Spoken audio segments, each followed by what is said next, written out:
Omulabirizi Tudo agambye nti Nigeria ne Zambia zakava mu kulonda nti era okulonda kwazo kyakulabirako kirungi, Uganda kyeyandibadde yeegomba era n'okugoberera. Tudo ng'ekyamuleese lwe lukiiko lw'abaami abafumbo bino yabyogedde kyajjatonye ku kisaawe Entebbe. Agamba nti okulonda kwa Nigeria ne Zambia engeri gye kwategekebwamu tekwalimu kuyiwa musaayi, n'agamba nti kyakulabirako kirungi eri amawanga gonna agateekateeka okulonda.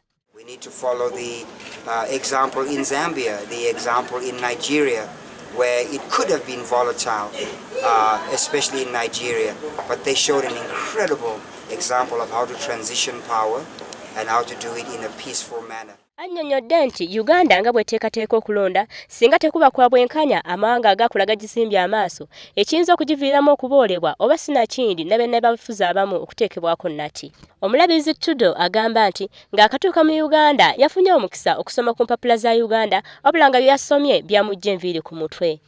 Agamba nti ebisinga byabadde biraga nga gavumenti bwetali neetegefu kulongoosa mu mateeka ga byakulonda era nga bwetali neetegefu kuba ludda luvuganya mirembe.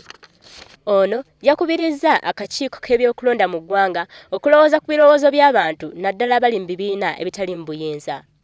Omulabirizi Bismarck Tudu akubiriza bannabyabufuzi abali mu gavumenti balekeraawo okwogera ebigambo ebiyinza okuvaako obutabanguko.